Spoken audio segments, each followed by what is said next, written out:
ಸ್ನೇಹಿತರೆ, ಇವತ್ತು ನಮ್ಮ ಉತ್ತರ ಕರ್ನಾಟಕದ ಸ್ಪೆಷಲ್ ಅಂತಲೇ ಹೇಳ್ತೀವಿ. ಅದು ಝುಣಕ ಅಂಥೇಳಿ.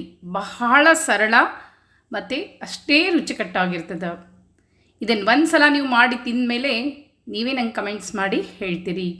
ಇವತ್ತು ಇದನ್ನು ಹೆಂಗೆ ಮಾಡೋದು ಅಂತ ತೋರಿಸ್ಕೊಡ್ತೀನಿ, ಬರ್ರಿ. ನೀವು ಪಲ್ಯ ತಿಂದಿರ್ತೀರ, ಸಾರು, ಸಾಂಬಾರು ಇದೆಲ್ಲ ಬೇಜಾರಾಗಿದ್ದರೆ ಇದನ್ನೊಂದು ಸಲ ಖಂಡಿತವಾಗಿಯೂ ಟ್ರೈ ಮಾಡಿ ನೋಡ್ರಿ.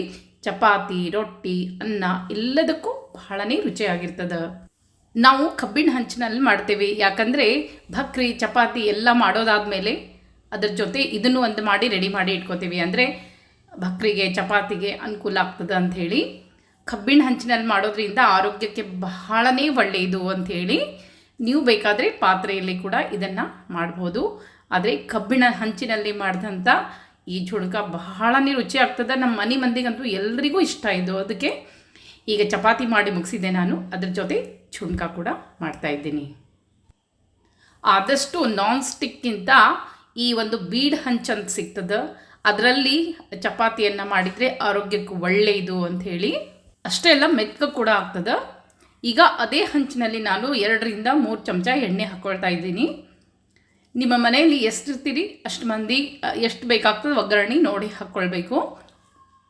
ನೀವು ಪಾತ್ರೆಯಲ್ಲಿಯೇ ಮಾಡಿರಿ, ಎಲ್ಲಿ ಮಾಡಿದರೂ ಒಂದೇ ಅಳತಿ.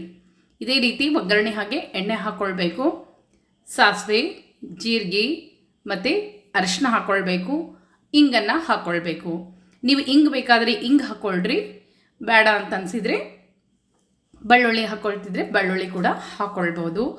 ನಿಮ್ಗೇನು ಅನುಕೂಲ ಅದನ್ನು ಅದನ್ನ ಹಾಕ್ಕೊಳ್ರಿ, ನಿಮ್ಗೇನು ಇಷ್ಟನೋ ಅದನ್ನ ಹಾಕ್ಕೊಳ್ಬೋದು. ನಾನು ಇಂಗು ಕೂಡ ಹಾಕ್ಕೊಳ್ತಾ ಇದ್ದೀನಿ. ಈಗ ನಂತರ ಕರಿಬೇವನ್ನು ಹಾಕ್ಕೊಳ್ತಾ ಇದ್ದೀನಿ. ಇದನ್ನು ನಾನು 3 ಮಂದಿಗಾಗುವಷ್ಟು ಮಾಡ್ತಾಯಿದ್ದೀನಿ. ಇದಕ್ಕೆ ಕರಿಬೇವು ಹಾಕಿದೆ, ಜೊತೆಗೆ 2-3 ಹಸಿಮೆಣ್ಸಿನ್ಕಾಯಿ ಹೆಚ್ಚಿಟ್ಕೊಂಡಿದ್ದೆ ಹಾಕಿದೆ. ನಿಮ್ಗೆ ಹಸಿಮೆಣ್ಸಿನ್ಕಾಯಿ ನಿಮ್ಮ ಖಾರದ ಅನುಗುಣವಾಗಿ ಹಾಕ್ಕೊಳ್ಬೇಕು. ಹೆಚ್ಚಬೇಕಂದ್ರೆ ಹೆಚ್ಚು ಹಾಕ್ಕೊಳ್ಬೇಕು, ಸ್ವಲ್ಪ ಕಡಿಮೆ ಬೇಕು ಅಂದರೆ ಕಡಿಮೆ ಕೂಡ ಹಾಕ್ಕೊಳ್ಬೋದು. ಇಷ್ಟು ಹಾಕಿದರೆ ಸಾಕು. ಸರಿಯಾಗಿ ಹಸಿಮೆಣ್ಸಿನ್ಕಾಯಿ ಒಗ್ಗರಣೆಯಲ್ಲಿ ತಾಳಿಸಿದ ಮೇಲೆ ಈಗ ಅದಕ್ಕೆ 1 ಲೋಟ ನಾನು ನೀರನ್ನು ಹಾಕ್ಕೊಳ್ತಾ ಇದ್ದೀನಿ. 1-1.5 ಲೋಟ ಹಾಕ್ಕೊಳ್ತಾ ಇದ್ದೀನಿ. 3 ಮಂದಿಗೆ ಮಾಡ್ತಾಯಿದ್ದೀನಿ ನಾನು. ನೋಡಿರಿ, 1 ಲೋಟ ನೀರು ಹಾಕ್ಕೊಂಡೆ. ಮೇಲೆ ಇನ್ನೊಂದು ಸ್ವಲ್ಪ ಹಾಕ್ಕೊಳ್ಬೇಕು ಅಂತ ಅನ್ನಿಸ್ಲಿಕ್ಕತ್ತದ, ಇನ್ನೊಂದು ಸ್ವಲ್ಪ ಕೂಡ ಹಾಕ್ಕೊಳ್ತೇನೆ. ಈ ರೀತಿ ಇನ್ನೊಂದು ಅರ್ಧ ಲೋಟ ಹಾಕ್ಕೊಂಡೆ ನಾನು.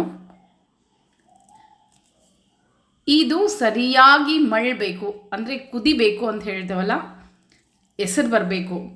ಆವಾಗಲೇ ಮಾತ್ರ ನಾವು ಅದನ್ನು ಸರಿಯಾಗಿ ಮಳ್ಳೋ ಥರ ಸಣ್ಣ ಉರಿಯಲ್ಲಿ ಇಟ್ಟು ನಾವು ಅದನ್ನು ಮಳ್ಳಿಸ್ಬೇಕು. ರುಚಿಗೆ ತಕ್ಕಷ್ಟು ಉಪ್ಪನ್ನು ಹಾಕ್ಕೊಂಡು ಬಿಡಬೇಕು. ನಂತರ ಸರಿಯಾಗಿ ಅದು ಕುದಿಲಿಕ್ಕೆ ಶುರು ಮಾಡಬೇಕು.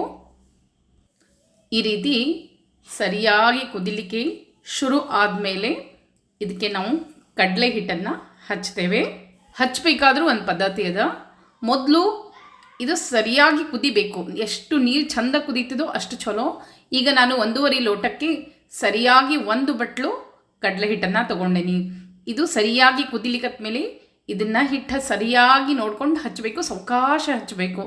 ಗಂಟಾಗಬಾರ್ದು. ಗಂಟಾದರೆ ತಿನ್ನಬೇಕಾದ್ರೆ ಹಿಟ್ಟಿಟ್ಟು ಬರ್ತದೆ. ಅದಕ್ಕಾಗಿ ಗಂಟಾಗ್ಲಾರ್ದಂಗೆ ಸರಿಯಾಗಿ ತಿರುಗಿಸ್ತಾ ಒಂದು ಕೈಯಲ್ಲಿ ತಿರುಗಿಸ್ತಿರ್ಬೇಕು, ಇನ್ನೊಂದು ಕೈಯಲ್ಲಿ ಹಿಟ್ಟು ಹಚ್ತಾ ಹೋಗಬೇಕು. ಈ ರೀತಿ ಆ ಎಲ್ಲ ನೀರಲ್ಲಿ ಹಿಟ್ಟು ಸರಿಯಾಗಿ ಕಲಕಬೇಕು. ಆ ರೀತಿಯಾಗಿ ಮಾಡಿ ನಂತರ ಇದನ್ನು 1-2 ನಿಮಿಷ ಮುಚ್ಚಿಡಬೇಕು. ಅಂದರೆ ಅದೆಲ್ಲವೂ ಕುದ್ದು ಸರಿಯಾಗಿ ಈಗ ನಮ್ಮ ಝುಣಕ ರೆಡಿ ಆಗ್ಯದ. ಈ ರೀತಿಯಾಗಿ ರುಚಿಕಟ್ಟಾಗಿರುವಂಥ ಝುಣಕ ರೆಡಿ ಇರ್ತದೆ. ಇದಕ್ಕೆ ನೀವು ಬೇಕಂದರೆ ಮೇಲೆ ಕೊತ್ತಂಬರಿ ಕೂಡ ಹಾಕ್ಕೊಂಡು ಬಡಿಸ್ಬೋದು. ಇದ್ರ ಜೊತೆ ಬಿಸಿ ಬಿಸಿ ಚಪಾತಿ ಜೊತೆಗೆ ಪಲ್ಯ, ಚಟ್ನಿ ಪುಡಿ, ಮೊಸರು ಎಲ್ಲವನ್ನು ಹಾಕ್ಕೊಟ್ರೆ ಯಾರೂ ಊಟವಲ್ಲೇ ಅನ್ನೋದಿಲ್ಲ. ಈ ರೀತಿ ಇವತ್ತು ಮತ್ತೊಂದು ಅಡುಗೆಯನ್ನು ತೋರಿಸ್ಕೊಟ್ಟಿನಿ. ಮತ್ತೆ ಮುಂದೆ ಸಿಗ್ತೀನಿ ಸ್ನೇಹಿತರೆ. ನಮಸ್ಕಾರ. ಮಾಡಿ ಹೆಂಗಿತ್ತು ಅಂತ ನಂಗೆ ಕಮೆಂಟ್ಸನ್ನು ಹಾಕ್ರಿ.